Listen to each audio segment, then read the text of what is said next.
Hello. Hello. I'm Kimberly. I'm Michael. And we just Wait. Hold on. So, what are you doing? What is this? I mean, the candles, the music, sexy dress. What's going on here? I'm in love with you, Mark. Johnny's my best friend. I don't love Johnny anymore. Don't you want to be with me? What are you doing? That's not the movie we saw. We just saw Big Big Shark. Ah! Ah! We just went and saw the premiere with Greg Sestero. Was there as our host. I caught the end of it. What are your what are your thoughts? Great guy. Yeah. And it was hilarious. We got to watch The Room as a double bill with Big Shark. What did you think? It was fun seeing The Room again because I hadn't seen it in a long time. Audience just like erupted throughout the whole movie. The audience was like a professional audience for The Room.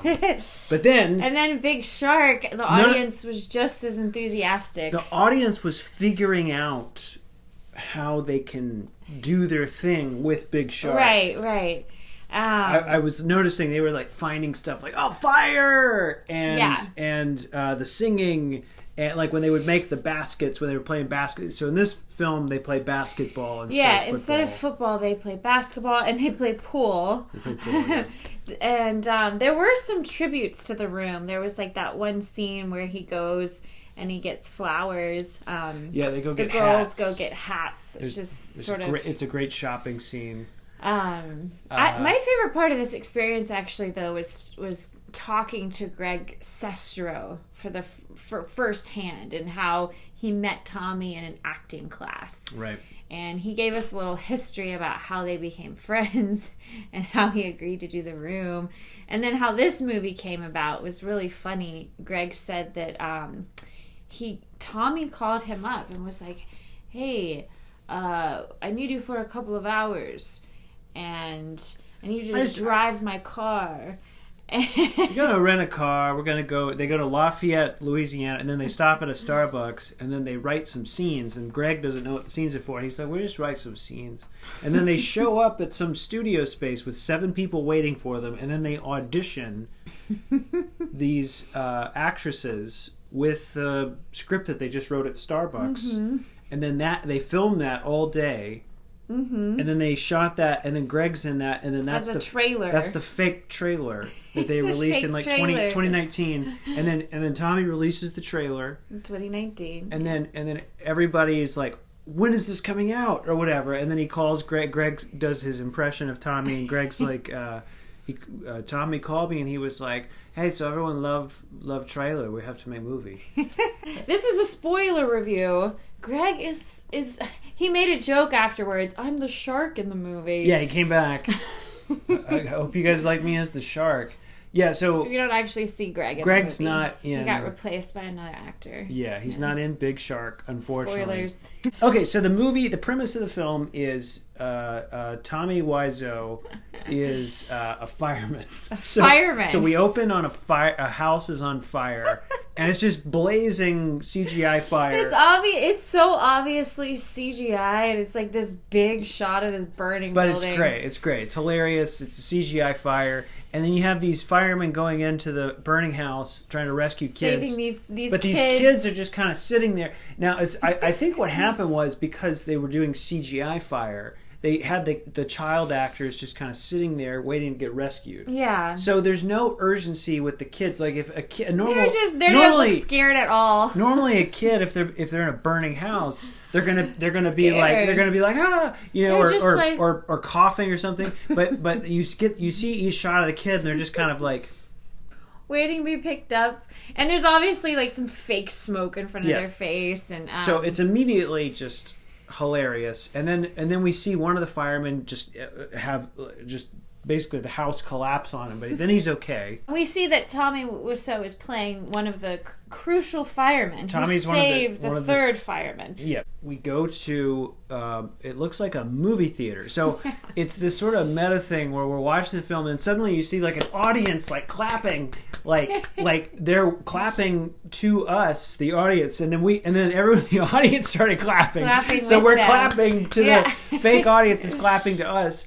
And then we see Tommy and these two other guys go up on stage and they're wearing like tuxedos. Mm-hmm. And they go up on stage and they're accepting these medals, which is not how it would ever go down with firemen. But we get this, it's 20 minutes, I think, that scene goes on for. Yeah, where they're doing these like acceptance speeches for rescuing and the little kids in these the acceptance speeches are so hilarious because they make no sense. And and we're waiting for Tommy to speak, and the whole time Tommy's just kind of standing there, like he looks out of it. He looks just out of his mind. Yeah, he looks kind of out of it. And the other firemen are like, "Yeah, it's we do this because we want to be on a team." Like teamwork. So they use this opening speech, the salvo, to basically get across the theme of the film, which is teamwork. Okay, these guys are going to come together, teamwork, to take on the big shark later. But we get this at the beginning, and then we get the clapping. Like every time they talk, there's all this clapping. And this sound editing is so funny because it's so obvious that the clapping is just like this, like And someone asked Greg. Sound effect. Somebody asked Greg after the movie. They were like, "What is the sound not finished or whatever?" And then Greg goes, "Tommy told me it's the finished version. I think it's the finished version." Yeah, the sound was really interesting. There's not really scoring. There's like not really scoring. There's no sound effect when we finally see the big shark. When they're clapping is so obviously. So when they're clapping, the clapping is right by their lapel mics. So they're getting this like it sounds.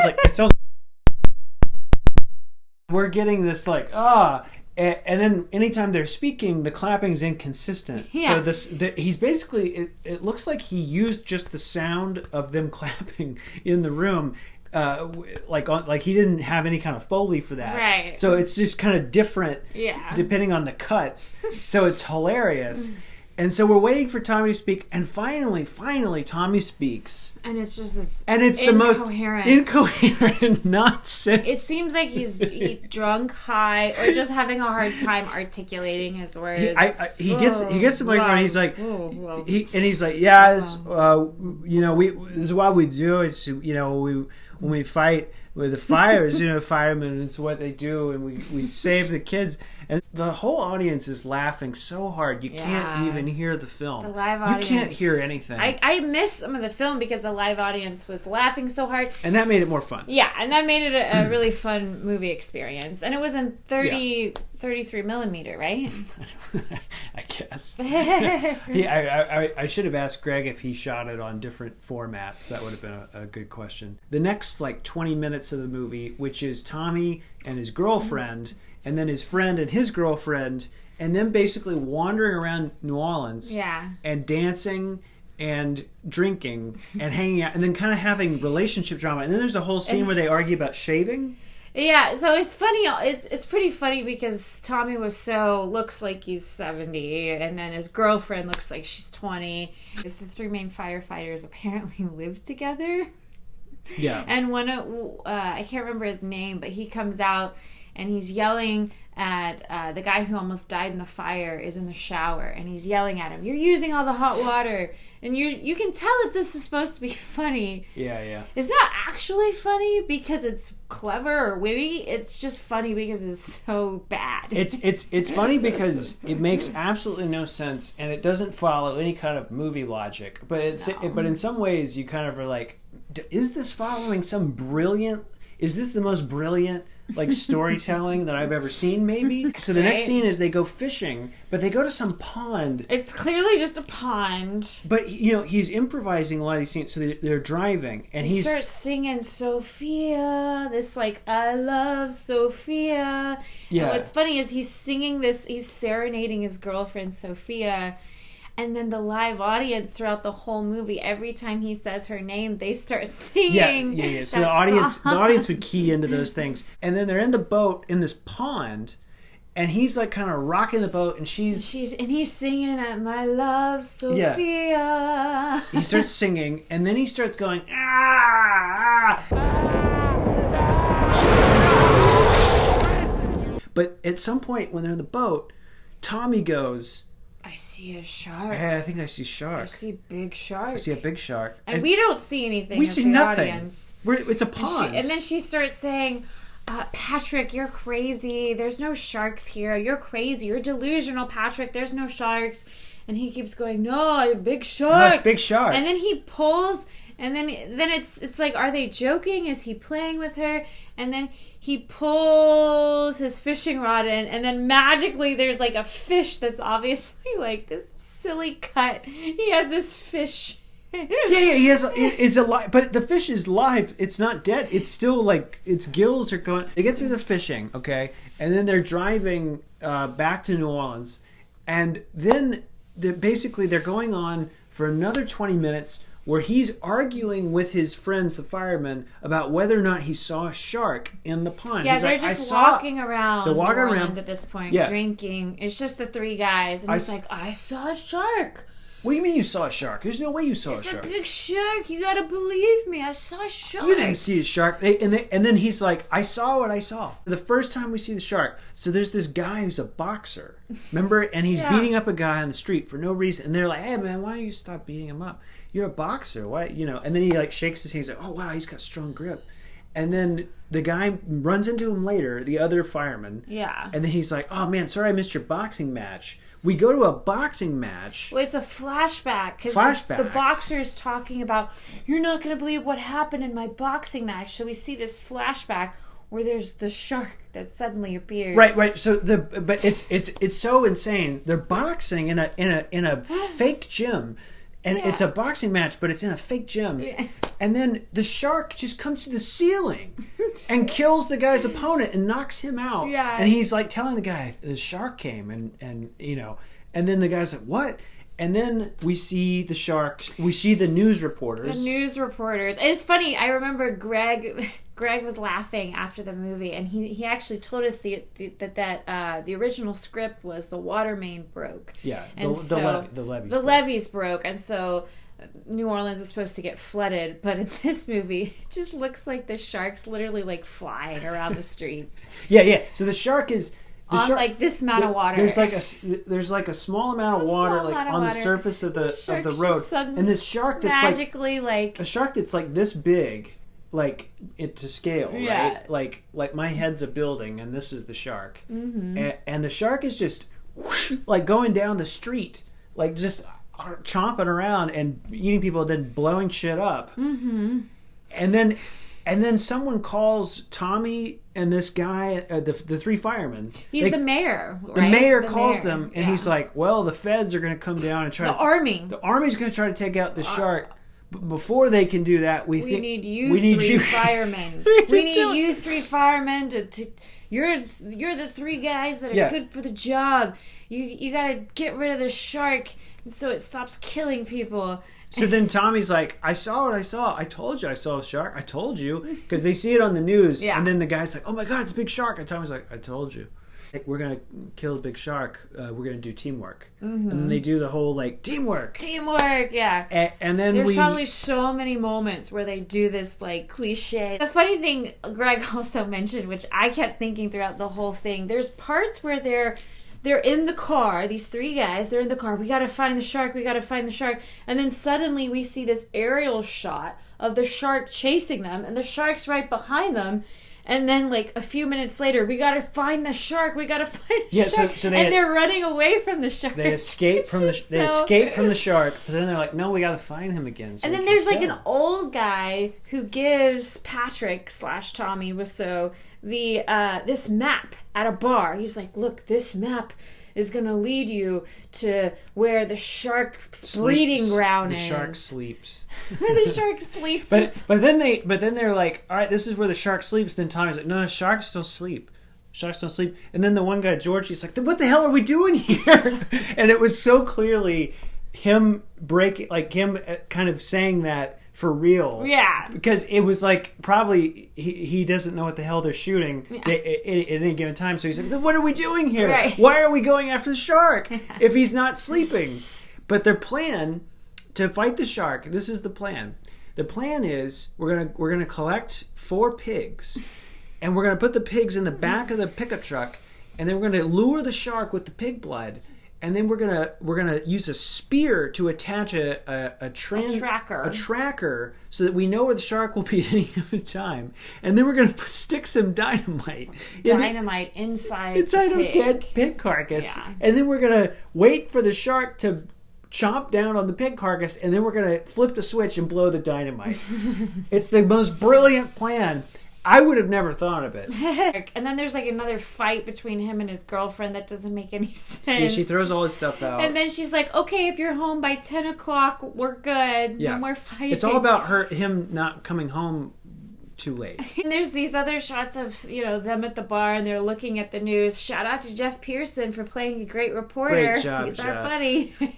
So we're friends with Jeff Pearson, who plays the reporter, and he's hilarious. It's really funny. But there's all these shots of these different reporters, and the sharks coming up and like attacking them. And then you see these different shots of people on the street, and the shark just comes and basically eats them. And then finally the shark comes and eats the 3rd fireman, who almost died in the fire at the beginning. And then the way they deal with the death is so melodramatic. Yeah. Tommy's acting is just as good as it is in The Room. I think he's gotten better, actually. I actually think he's a better actor because he's not ADR'd like he's in The Room. Yeah. It's a different style. In The Room, it's sort of this elevated. He's got a lot of lines that are dubbed.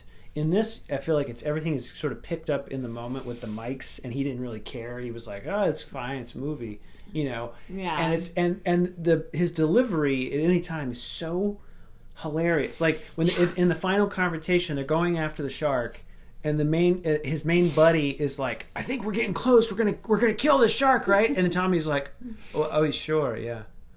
And he's like staring off into space, and I'm like, what the hell? After their 3rd friend gets eaten by the shark, we just see shoes with blood on them, and then Tommy and the other guy, they're like, oh no.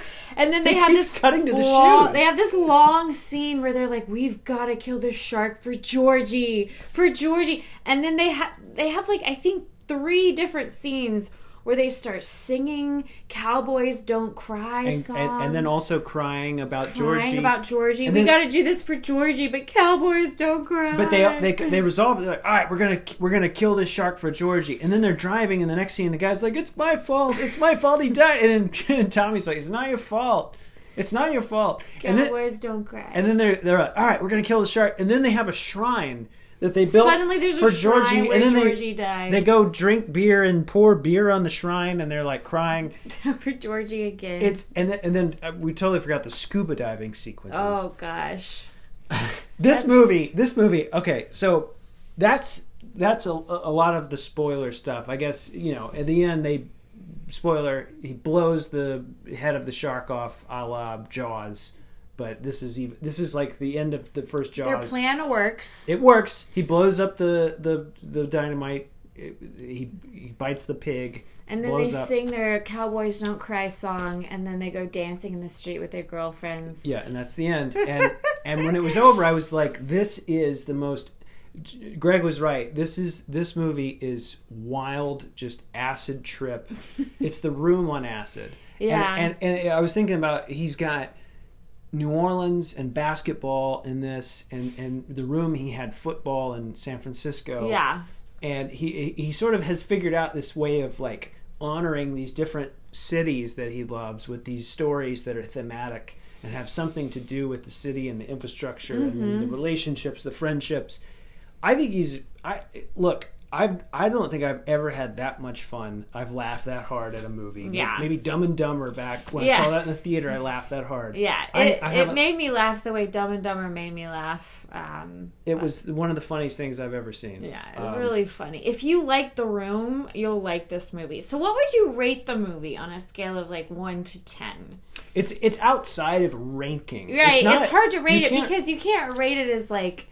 good. It's not meant to be good movie making, right? So strictly for entertainment value, I would rate it on a scale of 1 to 10. I would rate it a 9.